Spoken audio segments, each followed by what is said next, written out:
He kōna e purangi tēnei nā te reo irirangi o Aotearoa. The Chinese government recently said all of those people have graduated from their re-education center. Have they? Where are they? Those people are ordinary Uyghurs and Kazakhs living in Xinjiang, the region in China's northwest that's about 6 times the size of New Zealand. And this is an excerpt from a new documentary called Old Static and Noise. Directed by David Novak and produced by Janice Engelbert, it makes its world premiere in New Zealand on June 1st. Across Xinjiang, the United Nations and human rights groups estimate that since 2017, more than 1 million Muslims have been arbitrarily detained. China denies these accusations, saying that the camps are voluntary vocational and de-radicalization programs. I interviewed 300 Uyghurs. People trust me. It's part of my life.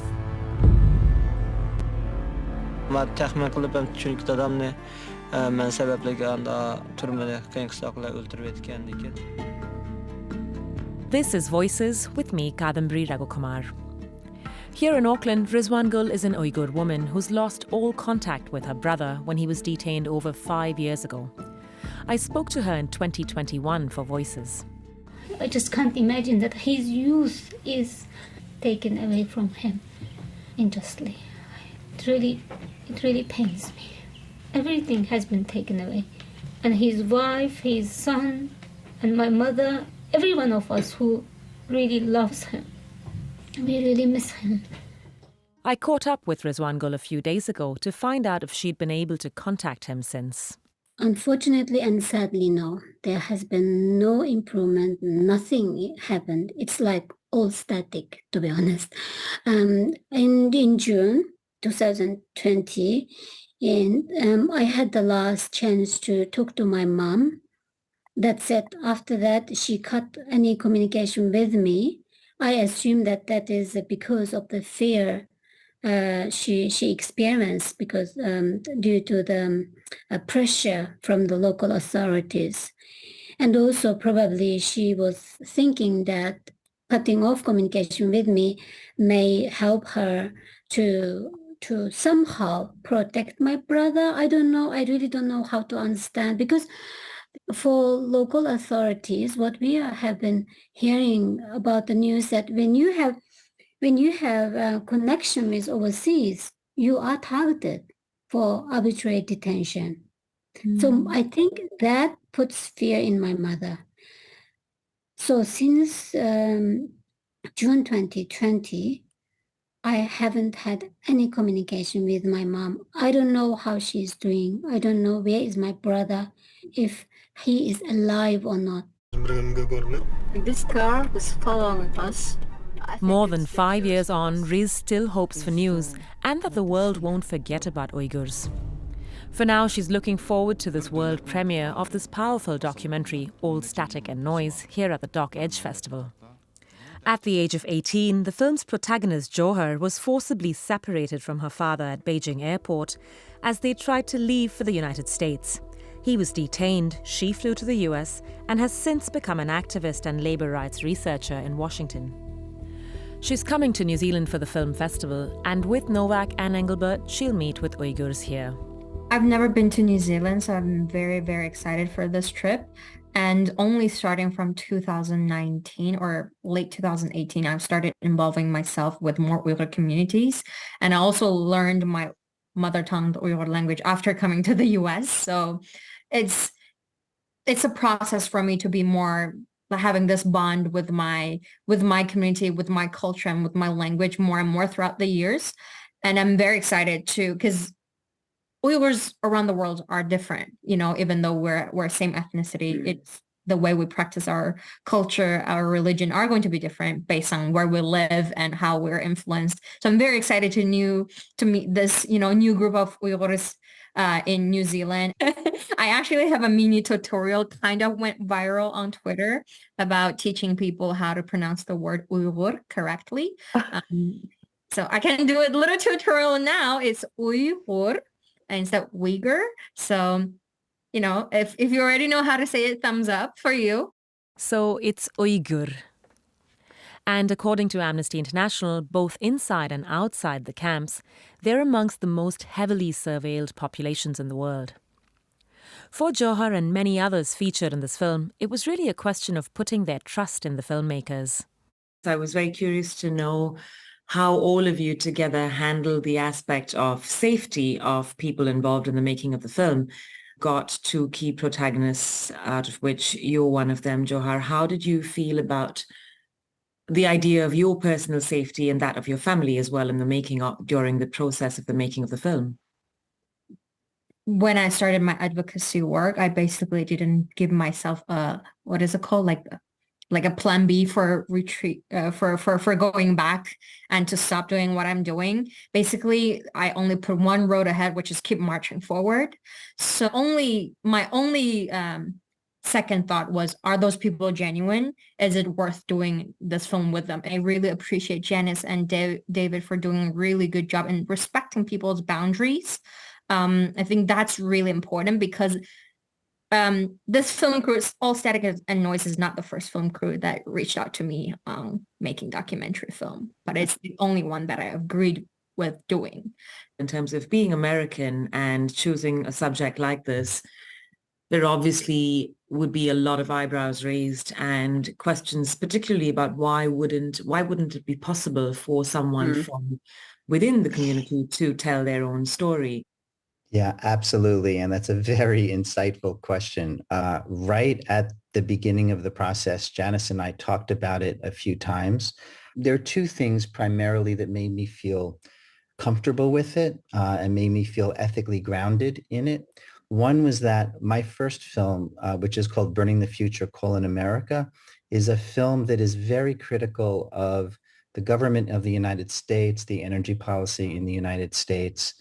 The second thing is that given the nature of the Chinese government and the way it works, it's very, very difficult, if not impossible, if not perhaps even a death sentence for somebody in China to be this filmmaker. And what we know now is that even if it's a Chinese person living in the diaspora, they could be putting family at risk. Given those two facts, I felt compelled to put together a piece where, okay, so the director and the producers are American because we have some access to funding to be able to do this. We want to bring this story in particular to the West. Also, there are no European or American voices in the film. And that was very, very important to me. The film's underscored by a sense of urgency, with stories of oppression, forced labor, and torture told through testimony from survivors of re-education camps and their families strewn across the world. Novak and Engelbert are delighted that the Doc Edge Festival accepted their film, given that China is New Zealand's biggest export market and the power it wields in the region. It was one of the several festivals that we applied to this spring. And for now, I'll say it's the only one that's accepting the film, which we find very curious. What was that process like, Janice, as a producer for the film? I think that's the way it always is working with China. You just never know. It's like you're just looking for that little crack in the cement. And you're going to run through there. And there's always people who are receptive because it's a real story. It's a horrible story. It's a tragic story. And that when people listen, if they're open enough to doing it, they're outraged. So how can we not? Alex Lee has been the director of Doc Edge Festival since its inception in 2005. I think that there's potential for just about any film to rub up the wrong way against a particular community that may not share the same views in the film. And certainly if you're dealing with documentary, you're dealing with sensitive issues. But don't we all need to have the opportunity to see these stories and make up our minds for ourselves?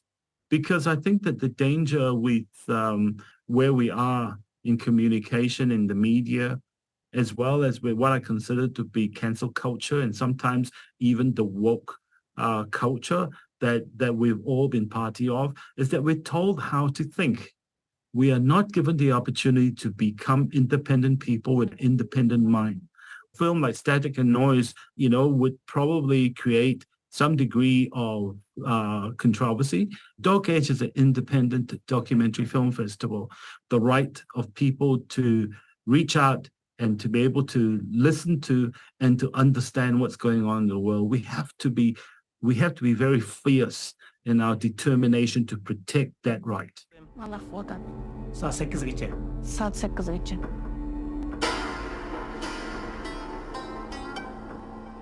In practical terms, what is it that you think can be achieved out of this film being watched and shared? I think my main goal for this film will be for all viewers to be more aware, more educated, more informed of their choices and their options. And by what are those choices? For example, human rights advocacy work is just my side job. My full-time job is for labor rights researcher. So every day I look at supply chain data. I evaluate how brands and companies send connections to forced labor, to labor rights violations. And my main focus of work is China, is the Uyghur region.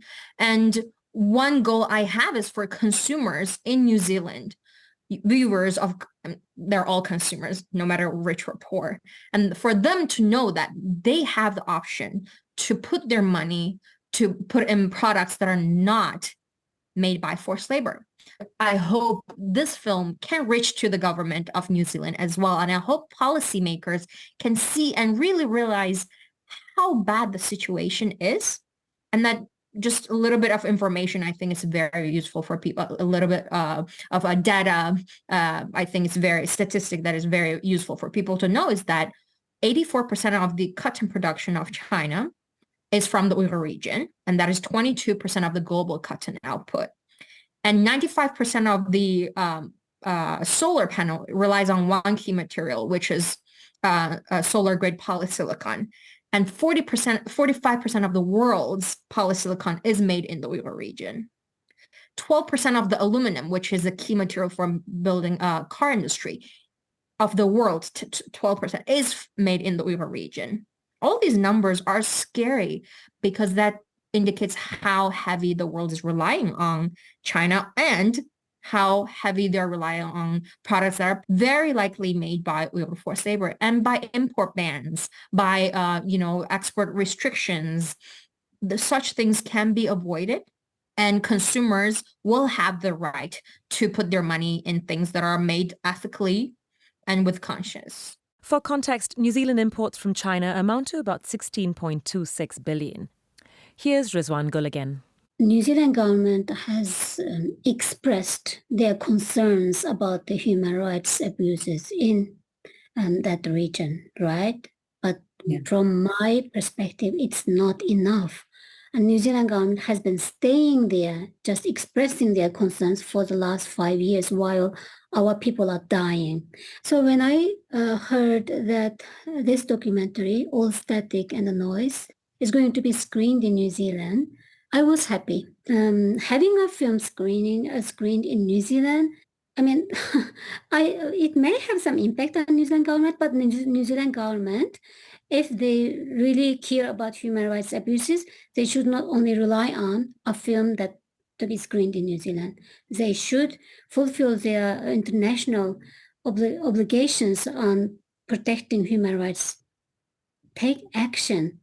We know that New Zealand and China has very strong ties, but you should not sacrifice and compromise human rights while people's human rights and while their lives have been impacted.